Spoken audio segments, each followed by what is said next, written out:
Ils sont une cinquantaine de personnes qui sont venues pour renforcer leurs compétences en agroécologie dans le centre de formation agroécologie de Déonéré. Tout commence ici par la théorie. Les participants sont d'abord outillés sur les notions de l'agroécologie et de l'entrepreneuriat. Cette partie est indispensable pour la suite de la formation selon le formateur. La question de l'entrepreneuriat est un sujet d'actualité. Chaque formation technique devrait quand même s'accompagner par une formation, des modules sur l'entrepreneuriat. Et c'est en cela que les participants peuvent quand même définir leur vision, savoir vraiment l'environnement dans lequel ils veulent évoluer et pouvoir vraiment maîtriser les éléments de base avant de pouvoir apprendre les éléments techniques. C'est pourquoi je trouve que cette formation en entrepreneuriat est vraiment la bienvenue. Après cette théorie, les voilà maintenant sur le terrain de la pratique. Ici, c'est la fabrication des biofertilisants organiques, notamment le compost et le bokashi. Pelle en main, brouette par là. Tous les moyens sont bons pour s'imprégner de cette technique agricole. Même chose pour la préparation de l'apici. Il sert à repousser les insectes. Pour le directeur de la ferme agroécologie de Déonéré, cette 12e édition d'incubation intensive en agroécologie a été une réussite. L'objectif est de pouvoir se renforcer en capacité, en connaissances techniques, pratiques, de savoir-faire local endogène pour promouvoir l'agroécologie sur toute l'étendue du territoire national et africain. Et aujourd'hui, si nous accueillons par exemple ces jeunes qui sont très engagés, motivés à promouvoir l'agroécologie au Burkina Faso et ailleurs au-delà des territoires burkinabés, c'est d'amener les gens à comprendre qu'aujourd'hui, l'entrepreneuriat peut se faire de toute façon.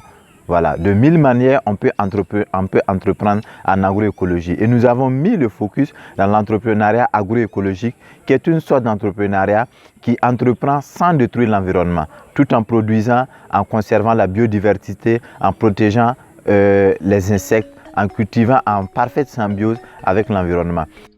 Chez les participants, ce sont des sentiments de reconnaissance et de satisfaction.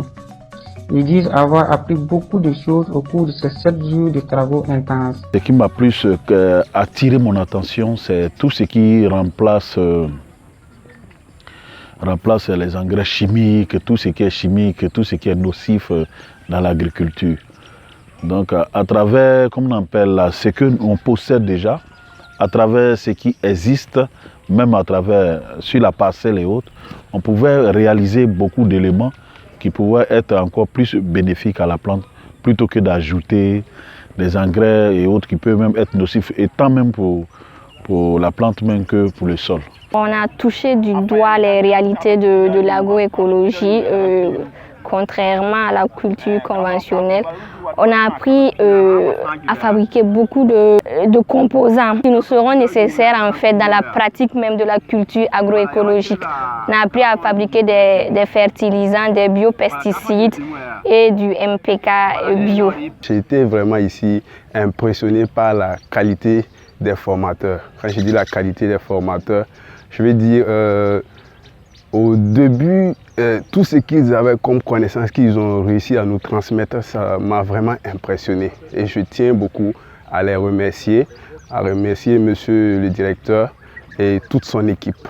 C'est ma première fois de participer à une formation agroécologique et je vous assure que je suis très contente vraiment d'avoir suivi vraiment cette formation parce que bon, moi je confondais vraiment l'agroécologie à la culture biologique comme cela. Bon, je crois que c'était la même chose, mais à l'issue de cette formation, je vois vraiment la différence. En vue de renforcer leurs compétences et d'acquérir plus d'expérience, la cinquantaine de participants a effectué une visite terrain chez un pisciculteur, M. Oumarouki. Là-bas, ils ont pu observer et s'inspirer des installations du pisciculteur.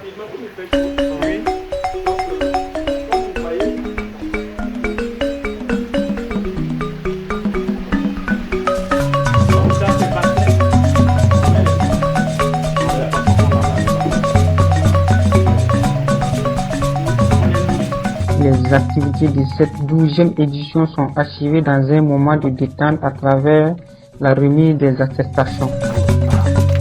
ce gâteau somptueusement fabriqué par un des participants a encore donné plus d'éclat à cette activité.